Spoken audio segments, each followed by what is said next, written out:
Chapter 28. The door to the huge throne room bursts open. "Your Majesty," the guard calls. "We have brought the intruder."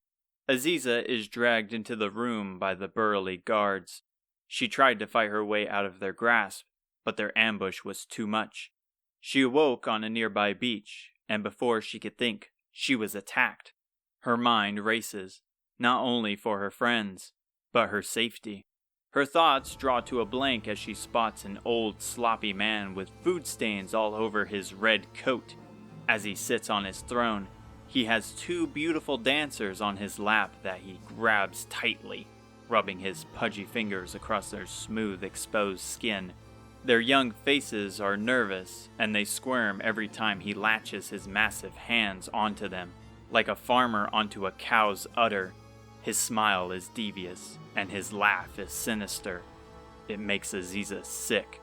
"Good. Bring them in," he answers with a gurgling deep voice, revealing his yellow-stained teeth. They toss her cold body by the black boots of the king. She smacks the floor and splashes ocean water from her drenched cloak onto the shining tile. She gathers herself, but doesn't have the strength to rise. She tilts her head up, only to spot the king eyeing her down like a piece of succulent meat. "Aren't you a pretty little thing?" he coos. "That soft skin and that silver hair. You would make a wonderful addition to my ladies." He's practically frothing at the mouth. His cracked lips quiver. She's disgusted by the suggestion and forces herself back up. The thought of being submissive to him has her on the verge of vomiting. "What's wrong with you?" she spits out. "You are a disgusting piece of vile."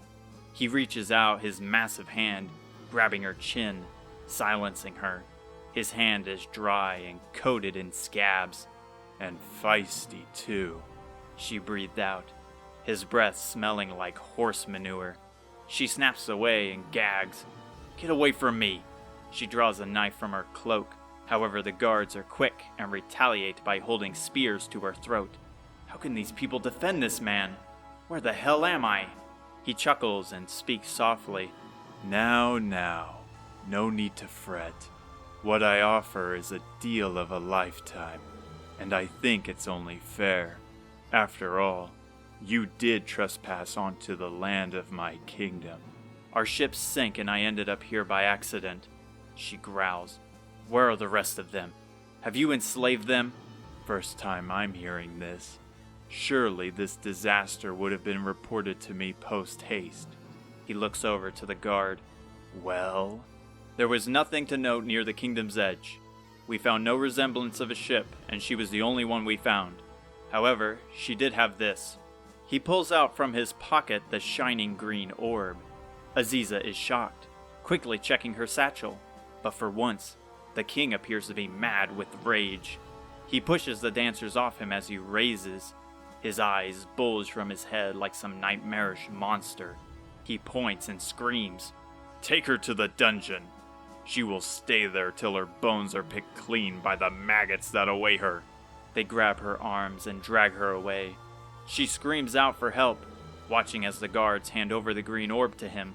One guard drives his fist into her head, knocking her out cold. Hey. She holds her head and her vision refocuses on her surroundings. Her head is thumping and her body is weak. She is freezing. Her throat is dry and her stomach is growling. Just trying to lift up has her ready to black out. A young man takes a seat in front of her. She finds herself in a small cell. The room is completely empty, and the stones are broken and freezing. She peeks out of the cell to barely see a pile of human bones across the hallway, in another identical cell. The hallway appears to be endless, as she can't see anything within the pitch-black darkness. Unlike Romaria's dungeon, it is eerily quiet. Not even rats or bugs scurry or crawl. "It's good you're okay. It looks like you took quite a beating. Here." He wraps a shredded blanket around her, grabbing her attention back to it. "It's not much, but that's unfortunately all we have." She gazes into his innocent eyes. He's a young man with his face covered in dirt and a strong scent of waste. He adorns armor like a classical knight with spiky black hair. He is extremely thin and his hands shake as he outstretched his arm. I am the son of the great Simon, wielder of the legendary sword, Mountain Cutter. Weird way to introduce yourself, she answered, keeping her eyes on his expressive hands. Other than the repulsive smell from his body, he's friendly and appears to have no intention of harming her. In fact, he looks rather happy with his inviting smile. In a dank and dark place like this, it is uncanny. I guess you are right about that.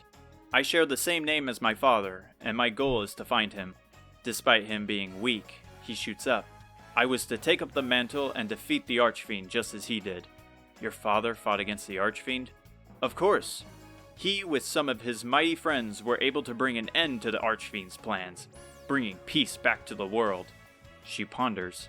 He wouldn't happen to have allied himself with a man named Ortega by chance. He gasped as if breathing air after taking a long dive. You know Ortega? Wait, you mean to tell me that you are the daughter of Ortega with the same wish as I?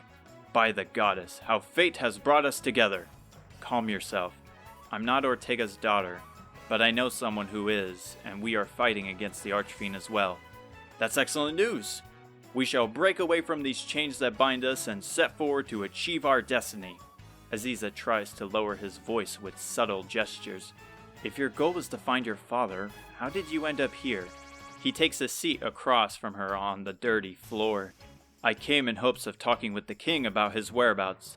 My father and he used to go way back, so I thought he might have a clue on his location. However, the moment I come in, he locks me away in this dungeon for a lifetime. How could your father possibly be friends with that monster? That's just the thing. That king is not the man my father and I remembered.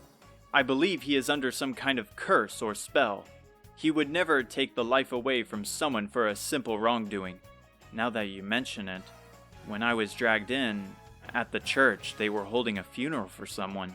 From what the locals were saying, he was executed for talking ill of the king. He shakes his head. Such barbaric indiscretion against one's own people must be served justice. We have to end this mad king's reign.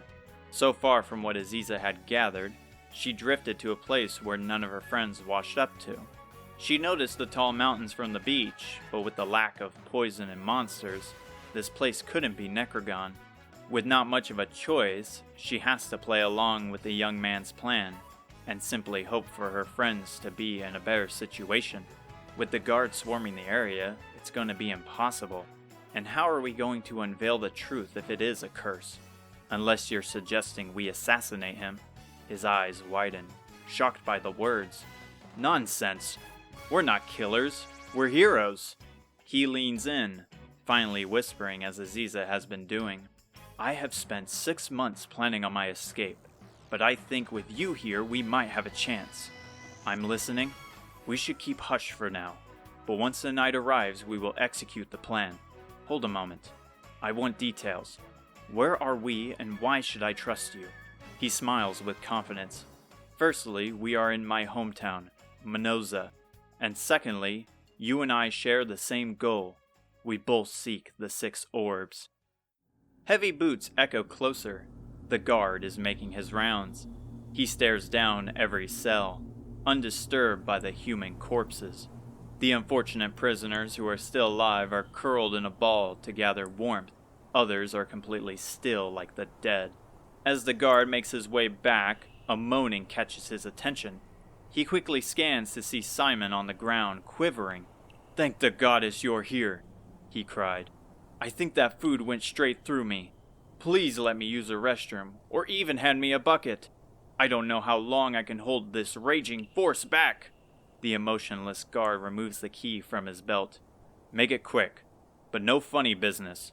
The cell opens, and he steps in, standing over the writhing man. A slight smirk peeks from his lips. That was Aziza's cue. From the darkness, like a shadow, Aziza reaches her hands around his neck. "What the—" He snaps before Simon springs up, slamming heads together. He falls to the ground, and as he lifts up, both their fists connect with his face. His body goes limp with no resistance. Quite a shame. That guy always spoke of how he felt bad following the king's actions. Hopefully he can find it in his heart to forgive us. That little act is what you came up with in 6 months? Partially. Anyway, let's hurry before he wakes up. They dart out the cell and to the end of the hall. Even with the loud commotion, the other prisoners are silent as they glare. They reach the top of the stairs, laying low to avoid detection, cautious of stepping into the light, peeping into the depths of the dungeon. Simon spins around. Our next stop is the treasury. There we will find what we need. Luckily, with the king being nonchalant as of his chains, so have his guards. He takes a quick peek to find no one in sight and gestures her to follow. They run through the nearby narrow hall, passing by the grand doorway to the throne room. They make a right turn to find a small garden outside the castle walls, near the castle's rear. As Aziza keeps her eyes peeled, hands on the hilt of her blade, he makes his way past the beautiful pond and to a small shed. He opens it, and a smile spreads across his face. This will work. From the shed, he takes a heavy ladder and looks up at the outdoor windows of the castle before he sets it. Aziza sneaks over to him, breathing in the calm scent of colorful flowers and looking up at the clean white castle walls that are complemented by the moon's light. If she was with her friends, she imagines all the kind of banter they would have. A soft sigh leaves her lips to the thought. She places her small hand to her chest, hoping that they are safe, looking up at the same night sky. All the while, she is thankful for Simon. At the beginning, he was shady, but has quickly proved his worth, occasionally thinking if she could have even managed to get this far alone. From his quick wits down to his bravery, it makes sense that he would have trained just as Hotaru to fulfill both of their father's prophecies. However, a thought crossed her mind. Would he happen to know where they ended up? But such questions would have to wait. The ladder was nearly set. She had to refocus and be prepared for anything. Finally, he places it nearby and points to a covered window on the 2nd floor. The treasury is on the 2nd floor with the king's room on the 3rd. He climbs up. We will find Ra's mirror first, and then from there we can use its power to reveal his true form. She follows. Are you certain it would be here? It has to. This castle holds 2 ancient relics that are opposite of each other, Ra's mirror and the Mod Rod. Hopefully we can find the mirror, and not the other way around. He reaches the window and carefully pushes aside its rouged drapes. He struggles to squeeze through the awkward opening, while Aziza is much more elegant, as if she was liquid. Aziza steps to the wooden floor and is starstruck. The room is covered with glimmering chests that by themselves would be worth a fortune. They are placed all over in random spots, making it seem like a tornado blew in, leaving only a smaller chest sitting atop a golden pedestal, placed on a red drape which reaches the blue regal tile. Wait a moment. He halts by using his arm. It seems innocent at first, but a mimic may be lying among the crowd. What is that exactly? Devilish things. They disguise themselves as chests to attack unsuspecting adventurers. You stick your hand near one and it will reveal its sharp teeth, taking your arm for making a wrong choice. Do you think it's the one in the middle? She asks, peeking at the innocent chest. His eyes close as he ponders. You would think it unlikely, as it's the one front and center. But maybe the king knows that and it is a mimic. Or perhaps he knows that I would think that and so it's not a mimic. However, maybe he knows that I know that... Found it, Aziza said, opening another chest to find a shining mirror. He shoots up with shock. All the chests are open and in her hand she holds a golden mirror. Where did you find it?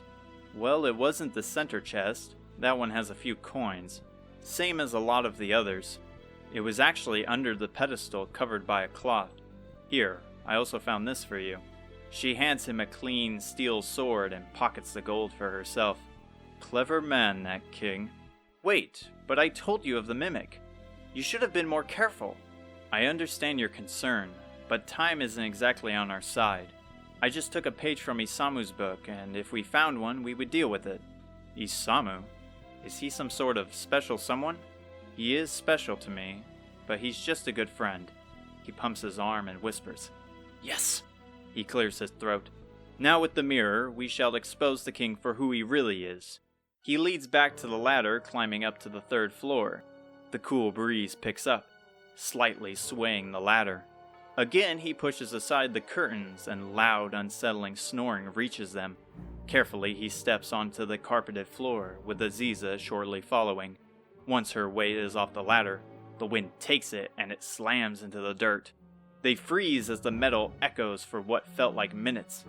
Thankfully, the king stayed asleep. They inch over to the side of his oversized bed. He smells of days-old food. His outstretched body is spread across the entire surface, and his pillow is covered in drool. They give each other a nod, and she lifts the mirror to his large face.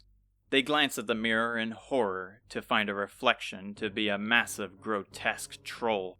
He has rashy orange skin, fat rolls all over its body, pointy ears, a large oval head, and a long green slimy tongue hanging off the bed. The mirror shines with a blinding flash, and the king transforms into the troll. The troll's bulging eyes lift, but his voice is the same. "You dare barge into my quarters?" He takes his crusty giant feet with overgrown black toenails and slams them to the ground. The room shakes with each step. He stands as high as the rich chandelier that hangs over the bed. From his torn brown loincloth, a brown club with spikes is withdrawn. "It seems you have learned too much. The Archfiend must not know of this blunder." The troll slams his club into the ground, cracking the floor as a flaunt of power. Simon draws his new sword. Aziza does the same with her knives. "Let's end this and bring peace back to the people of Minoza." Aziza agrees with his words. This will be revenge for the distraught he has caused her. Her blood boils. Her eyes narrow. "You can never be forgiven. I will happily send you back to the hell from which you came." He lunges forward, cutting into his thick skin, Aziza with a knife flying with him. However, the monster simply laughs as their strikes are repelled as they bounce back. Aziza jumps onto him, springing off his limbs to reach his head. She impales a knife deep in his skull, but he doesn't flinch. He grabs her tight with his offhand. He squeezes her small frame, compressing her like a stress toy. "You're such a cute little thing when you wiggle around," he moaned, bringing his tongue close to her face. "Hearing you scream would please me more." He crushes her bones and she cries out in pain. Her organs smash together like trying to squeeze juice from an orange. Her screams grow into yells. Her usual calm and collected mind bellows like a bloodthirsty savage. "You will die in this hall. I will sever your head from your disgusting body." Simon stabs again to his body, but no matter how many times, he won't budge. He shouts with rage and plunges his sword deep into his skin. As the strike pierces through, the roof breaks open and something covered in a blinding blue light drops onto the troll's head like a meteor. Dust from the roof scatters across the room, and Aziza is finally let go. The troll crashes to the floor, dazed and confused. Aziza, with a war cry to rival a vicious beast, charges the fallen troll. She jumps past his fat gut, holding a knife in each hand. She drives her blades into his face with the strength and speed of a ruthless killer, relentlessly stabbing into his mouth, eyes, skull, tongue. Nothing was safe from her wrath. In the midst of the troll's ghastly screams, along with hers with every plunge, she can't bring herself to stop. Every gash and scream is music to her ears. She promised him a painful death, and she wasn't about to break that vow. Her brutality goes for several seconds, the troll no longer resisting. Finally, the release of death saves him as a white light takes him. Simon tries to hold her back. "Ease yourself. It's over. He won't bring harm to anyone ever again." Tears flood her eyes. The thought of a bigger creature has her seething with rage. Baramos will pay for this. No one should have to suffer what these vile monsters have done. To me, or to anyone. And he will. We will fight to vanquish him for good this time. But please take a moment to relax. Anything more will be careless. She drops her knives to the floor from exhaustion, and their metal sound rings as they clang together. A soft voice groans from the fading dust. They look over to see a young man in a familiar coat. Without a thought or caution, she runs over to him, holding him soundly. Finally, she can breathe easily. "You're okay. I didn't know where you were. I tried to hold out hope, but I was starting to think you drowned when they said no one else was found." She holds Fedir tight, his warmth comforting, aiding her in forgetting the awful torment she had to endure. "Rest your eyes, Aziza. I was worried too. If it wasn't for the help of so many, I don't know if I could have found my way, but I'm so happy I did." "How did you find us?" "I used a chimera wing. It felt impossible to see anything, and it was only with the use of the echo flute that I found a light. At that point, I held the goddess by my side and dove straight in, though I was hoping not to crash into any buildings." "The echo flute must have guided you to the orbs then," Simon announced. It seems that what that troll was holding was a death sentence waiting for him. They look back to see Simon holding the green orb in one hand with a white staff in the other. He hands them back the orb. Looks like he was able to maintain his illusion with the mod rod. He puts out his hand with a confident grin. His voice deepens. "And it's great to finally meet you, good friend of Aziza, Isamu." Fedir is hesitant to speak with the confident man. He dons a charming grin, flaunting his armor and blade like a fairy tale knight. Aziza rolls her eyes, unimpressed by his act.